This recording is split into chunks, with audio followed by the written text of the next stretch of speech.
अध्यात्म विज्ञान कोई धर्म या संप्रदाय नहीं है, ये स्पिरिचुअल साइंस है जो कुदरत के कानून पर आधारित है। ये विज्ञान पूरे ब्रह्मांड के सभी रहस्यों को उजागर करता है और जीवन के सभी पहलुओं को समझने के लिए एक नई दृष्टि देता है। इसी को आर्ट ऑफ विजन कहते हैं, दुनिया को देखने की एक नई दृष्टि, जो अध्यात्म विज्ञानी परम पूज्य स्वामी श्री कमलेशानंद जी के निर्देशन में सनातन सत्य का अनुसंधान कर हमारे जीवन को प्रकाशित करे। जय सच्चिदानंद। जय सच्चिदानंद। जय सच्चिदानंद। पिछले एपिसोड के अंदर क्योंकि समय की अल्पता हुई थी तो मेरे मन के अंदर एक प्रश्न आया था कि आज का सिनेरियो देखें तो कितनी बड़ी आपाधापी भारत जैसे देश में, जो अहिंसावादी देश है, जो चला के कभी आक्रमण नहीं करता, किसी को कष्ट नहीं देता, दुख नहीं देता, यहाँ पर रोम रोम में अहिंसा है, फिर ऐसी वारदात, रेप की वारदात, आतंकवाद की, नक्सलिज्म की, जिंदा लोगों को जला देना और भाई बहन को मार रहा है, पति पत्नी को मार रहा है, ऐसा क्यों है? जबकि गली गली में मंदिर है और धर्म गुरु हर शहर हर गांव में एक एक नहीं 20 धर्म गुरु आप जैसे अध्यात्म विज्ञानी भी अच्छा गाइडेंस देने वाले बैठे, हमारे पास सब साधन है, फिर भी हम उल्टी दिशा में क्यों चल रहे हैं? इसको सीधी दिशा में कैसे लाया जाए? अध्यात्म विज्ञान इसके बारे में अच्छा कार्य कर रहा है, तो कृपया आपका दृष्टिकोण भी सामाजिक, हालांकि रिलेटिव सत्य की बात है, लेकिन जीते हम उस सत्य के अंदर, तो फिर भी आप इसका कोई अच्छा सलूशन बताइए, लोगों को मार्गदर्शन दीजिए कृपया। जय सच्चिदानंद। सबसे बड़ी बात यह है कि जो भी व्यक्ति इस समाज के अंदर जी रहे हैं, उनको उनकी सिक्योरिटी को, उनके जीवन को, उनके कार्यों को, उनके नौकरी धंधा बिजनेस को सिक्योरिटी देना, सलामती देना, ये सबसे पहले गवर्नमेंट का काम होता है।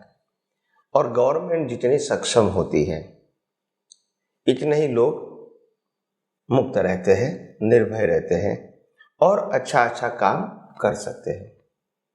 मगर जो डर के मारे जो काम होता है, उसमें कोई फ्यूचर की संभावना नहीं होती है, मजबूरी होती है। नहीं तो लोगों को भले ही सरकार अच्छी क्यों ना है, मगर जब सलामती ही नहीं मिलेगी तो सरकार कैसे रहेगी? तो लोगों को भरोसा नहीं रहेगा। तो इसीलिए लोगों की भलाई के लिए जो उनका काम है, भारत का संविधान कहता है कि आप सरकार बने हैं तो सबसे पहले लोगों की सुविधा और लोगों की सलामती और लोगों की ज़रूरियात को पूरी करना, ये आपका फर्ज होता है। तो इसीलिए जिस प्रकार से कहीं कहीं ऐसा हो भी जाता है कि जिस प्रकार से नॉर्मल चलना चाहिए ऐसा वो नहीं चलाते हैं, तो हम मानते हैं कि वहाँ गवर्नमेंट को, और स्टेट गवर्नमेंट अगर आक्रामक नहीं होती है तो सेंट्रल गवर्नमेंट को आक्रामक होना चाहिए और कैसे भी करके जो भी रूल्स एंड रेगुलेशन के मुताबिक सलामती देना चाहिए वो दे सकते हैं किसी भी एंगल से। मगर कभी कभी क्या होता है कि आध्यात्म विज्ञान ये कहता है कि इस प्रकार के संजोग क्यों आते हैं आम जनता को भुगतान करने का, एबनॉर्मल भुगतान क्यों आता है? क्योंकि सामान्य जनमानस आज डरा हुआ है, स्वार्थी हो गया है, उनको बड़ा पिक्चर नहीं मालूम कि राष्ट्र क्या होता है, धर्म क्या होता है, वो नहीं समझते हैं। वो अपने परिवार को संभाल के बैठ जाएगा, तो ये सोच सही नहीं है। आज हमारे देश के अंदर आज़ादी के समय वीर भगत सिंह हुए, सुभाष चंद्र बोस है, ऐसे महान पुरुष हुए जिन्होंने देश के लिए अपना जीवन न्यौछावर किया था। उन्होंने सिर्फ परिवार के लिए नहीं सोचा था। तो आपकी दृष्टि को ब्रॉड बनानी पड़ेगी। और जो लोग इस देश को तोड़ना चाहते हैं और इस सामाजिक एकता को तोड़ना चाहते हैं, डराना चाहता है, अपने आप को सांप्रदायिक मोड़ देकर स्थापित करना चाहता है, कंट्रोल करना चाहता है। ऐसी शक्तियों को मिटाना ये कर्तव्य है। मगर अगर ये नहीं करोगे और आप में कमजोरी रहेगी तो उसका दुष्परिणाम भी फ्यूचर में आपको ही भुगतान करना पड़ेगा। तो जागने की जरूरत है। अगर जाग जाओगे, आप समझो आप जाग गए हैं, तो कोई भी व्यक्ति गलत करने से पहले दो बार बहुत सोचेगी। और जागने के लिए सिर्फ इतना काफी है, हर गलत काम को पब्लिक में अपोज करो। भले और कुछ मारा मारी फर्स्ट स्टेप में नहीं करो, पब्लिक में अपोज करो, this is wrong, this is wrong, this is wrong. इतना भी करोगे तो एक माहौल बनेगा। फिर दोबारा वही गलती करने का वो व्यक्ति सोचेगा नहीं। प्रेशर, सोशल प्रेशर, तो सोशल प्रेशर बहुत जरूरी है। कम से कम इसमें आप कोई कर तो नहीं सकते, चलवड़ करने का, भूख हड़ताल पर बैठने का, अलग अलग जगह पे आंदोलन करने का, वो भी आंदोलन शांत आंदोलन करने का, मगर जागृत होने का कि ये गलत है, गलत है, गलत है लोगों के मन में। तो ये जागृति रहेगी तो गलत करने वाले भी सोचेंगे कि इतना सारा प्रेशर, फिर उसमें स्टेट गवर्नमेंट के ऊपर प्रेशर आएगा, पुलिस वाले के ऊपर भी प्रेशर आएगा, पार्टी के ऊपर भी प्रेशर आएगा। आप समझे ना? हो सकता है कि उसमें कभी जान हानि हो सकती है, मैं मानता हूं, मगर समाज को बचाने के लिए तो कुछ करना पड़ेगा। आज आजादी के लिए भी जान हानि तो हुई, तो भोग तो देना ही पड़ेगा किसी को, देश के लिए, समाज के लिए। उसमें कोई नई बात नहीं है, कोई चमत्कार तो होगा नहीं। तो इसीलिए मैं कहता हूं कि ऐसे हम अपने जीवन में आगे बढ़ने के लिए बहुत कुछ कर सकते हैं, समाज के अंदर भी, राष्ट्र के लिए भी, अपने धर्म और संस्कृति को बचाने के लिए भी बहुत कुछ कर सकते हैं। मगर हम स्वार्थी बन जाएंगे तो फिर हम आगे नहीं बढ़ेंगे।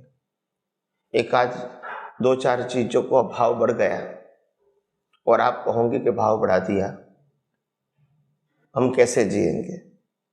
तो भाव बढ़ना, भले ही ऐसा नहीं कहते कि भाव बढ़ा तो वो अच्छी बात है, मगर आपको भाव बढ़ा है उसके पीछे का मकसद मालूम होना चाहिए। जब कोई भी गवर्नमेंट आपको 6 महीना 12 महीना तक मुफ्त अनाज देंगी तो पैसा कहां से लाएगी? ऊपर से आएगा। तो समाज में से कहीं तो लेना पड़ेगा ना, फिर बांटेंगे ना। अगर आएगा नहीं तो बांटेगा कैसे? तो ये तो साइकिल है ना। अगर पेट्रोल का भाव बढ़ाया, टैक्स बढ़ाया, अच्छी बात है, तो वो कहां खर्चा करते हैं? मिलिट्री के ऊपर खर्चा करते हैं। उनके लिए अच्छा वेपन लाना है, अच्छे कपड़े, अच्छे जूते, सिक्योरिटी जैकेट लाना है, तो ये कर सकते हैं, पर पैसा चाहिए ना। अच्छी सड़क बनानी है तो पैसा कहां से आएंगे? आप कहेंगे आपने टैक्स लिया है, सड़क अच्छी चाहिए, तो कहीं से तो अभी 2 साल से जिस प्रकार से कोविड था, उस समय गवर्नमेंट को भी ऐसा पैसा नहीं मिला, लोगों को भी इनकम नहीं मिला, मगर देश तो चलाना है ना। देश में सड़क जरूरी है, बिजली जरूरी है, पानी जरूरी है, सिक्योरिटी जरूरी है, तो ट्रेन, बस, प्लेन चलाना जरूरी है, एयरपोर्ट सब वगैरह जरूरी है। तो ये सब जरूरी बातों को मेंटेन करने के लिए, मैनेज करने के लिए, डेवलप करने के लिए पैसा चाहिए। तो अगर टैक्स नहीं डालेंगे, लोग कैसे, गवर्नमेंट कैसे काम करेगी? आप देखो, हम कहते अमेरिका की जो गवर्नमेंट है वहां लोगों को फैसिलिटी देती है, ऐसी फैसिलिटी इंडियन गवर्नमेंट क्यों नहीं देती है? मगर ये हम भूल जाते हैं, वहां 95% लोग टैक्स भरते हैं और यहाँ 5% भरते हैं, तो कंपैरिजन कैसे कर सकोगे? हमको चाहिए देने का कुछ नहीं, तो ऐसे कैसे होगा? सरकार कोई पैसा छापने का साधन थोड़ी है, सरकार आपके टैक्स की सुविधा करता है, व्यवस्था करता है। पोस्ट ऑफिस सरकार घर से थोड़ी लाता है कुछ। तो ये बड़ी बात है, तो सोच को बदलने की जरूरत है। बड़े बड़े खर्चे करने पड़ते हैं और गवर्नमेंट को भी मालूम है कि भाई हमको टैक्स लेना है, मगर लोग तो टैक्स देते नहीं है। टैक्स छुपाते हैं, कुछ कुछ बहाना करके, गलत हिसाब बता के। तो अभी क्या करेंगे? तो फिर गवर्नमेंट भी सोचेगी कि भाई कैसे हम टैक्स कलेक्ट कर सके बिना बाधा और बिना उसको लाग लपेट करके। इनकम टैक्स में रेड लगानी पड़ती है, ये करना पड़ता है, वो करना पड़ता है, पकड़ना पड़ता है, फिर उसको बाहर निकलेंगे और सबको पकड़ना गवर्नमेंट के लिए पॉसिबल भी नहीं है। फिर गवर्नमेंट रास्ता निकालती है, क्या करेंगे? तो पेट्रोल के ऊपर टैक्स लगा दो। तो हर पेट्रोल के ऊपर 1-1 लीटर के ऊपर टैक्स लगेगा, वो कंपल्सरी देना पड़ेगा। उसमें आप बचत नहीं कर सकते। उसमें आप कहोगे मैं टैक्स छुपाऊंगा, वो पॉसिबल नहीं है। तो हर चीज के अंदर आप पेट्रोल है, डीजल है, गैस की बोतल है, अगर ऐसी चीजों में अगर टैक्स लगाएगा तो गवर्नमेंट को 100% मिलेगा। तो उसमें आप कुछ कर सकते हैं, तो इसलिए तो वो रास्ता अपनाते हैं। आखिर टैक्स लेके काम तो करना है उसको, मगर काम करने के लिए पैसा चाहिए। तो पैसा और कोई रास्ते से आएगा ही नहीं, टैक्स ही रास्ता है। चाहे डायरेक्ट टैक्स कहो या इनडायरेक्ट टैक्स कहो, वही रास्ता है ना। तो आखिर हमको ये देखना है कि ये गवर्नमेंट काम कर रही है कि नहीं। भले हमको टैक्स ज्यादा देना पड़ता है और हर चीजों का पैसा ज्यादा देना पड़ता है, मानते हैं हम, साथ में सुविधा भी देते हैं, सलामती भी देते हैं। तो ये बातों को ध्यान रखने के हमको आगे सोचने की जरूरत है। और मैं समझता हूँ हर भारतवासियों को इसके बारे में सोचना चाहिए और हो सके इतना सेंट्रल गवर्नमेंट और स्टेट गवर्नमेंट को सपोर्ट देना चाहिए, अपने लिए, उनके लिए नहीं। आपका सपोर्ट ही वो रिवॉर्ड बन जाएगा आपके लिए। तो आइए हम सब आध्यात्म विज्ञान के माध्यम से ये समझना चाहें कि एक भारतीय होने के नाते और भारतीय संस्कृति और समाज और राष्ट्र की रक्षा के लिए हम राष्ट्र के लिए क्या कर सकते हैं वही सोचें। राष्ट्र हमारे लिए क्या करती है वो कम सोचें। हमारी नीयत और नीति साफ होगी इंसानों की, तो सरकार को अच्छा काम करना ही पड़ेगा। क्योंकि अगर प्रजा जागृत हो गई तो सरकार को भी जागृत होना पड़ेगा। यही एक रास्ता है। तो आइए हम आगे आगे भी आध्यात्म विज्ञान की बात और कुछ समझने की कोशिश करें। स्वामी जी आपका बहुत बहुत धन्यवाद। भारतीय सामाजिक व्यवस्था हम भारत में कैसे जिए उसके बारे में बहुत अच्छा मार्गदर्शन दिया कि लोगों में जागरूकता आनी चाहिए। कौन सी जागरूकता? परस्परोपग्रो जीवानाम, जियो और जीने दो। मानवता, इंसानियत, गलत हो रहा है उसको अपोज किया जाए, लोगों के सामने लाया जाए। क्योंकि भारत का प्रजातंत्र, भारत का संविधान विश्व का सबसे अच्छा प्रजातंत्र और संविधान ये रोल मॉडल है पूरे 210 कंट्री का। तो हम तो अच्छा जीवन जी सकते हैं क्यों? हमारे पास में सारे अच्छे आदर्श है। और अध्यात्म विज्ञान तो आपने बताया, उसके तो बहुत उच्च सिद्धांत है। तो हम इन सबको अप्लाई करें, क्योंकि प्रजातंत्र में गवर्नमेंट जनता के द्वारा और जनता से, जनता ही मालिक है। 1-1 रुपए की जनता मालिक है। वो खुद जागरूक बने, अच्छे एमएलए एमपी अच्छी सरकार बनाए और जहां अन्याय हो उसका विरोध करे, क्योंकि उसको अधिकार है, वो खुद मालिक है। बहुत अच्छे आपने सॉल्यूशन बताए स्वामी जी, आपको बहुत बहुत धन्यवाद स्वामी जी। क्योंकि आज ये सामाजिक जो हमारा एपिसोड चल रहा है, तो इसी कंटिन्यूटी को बनाए रखने के लिए भारत की पारिवारिक व्यवस्था के बारे में भी बताना चाहता हूँ। हिंदुस्तान की जो पारिवारिक जॉइंट फैमिली को पुराना लेता हूँ, तो विश्व की सबसे सुंदर व्यवस्था ऐसी विश्व में कहीं नहीं है। लड़का लड़की की शादी होती है, रिश्ते मल्टीप्लाई होते हैं। दादा ससुर, दादी ससुर, नाना ससुर, नानी ससुर, मामा ससुर, मामी ससुर, यानी कितना होता है। ऐसा कहा जाता है कि 7 पीढ़ियों का जो है मेल बिठा दिया गया और साथ रहते हैं लोग। आज उस देश का, उस जॉइंट फैमिली का क्या हुआ? कहीं देखने को नहीं मिलती।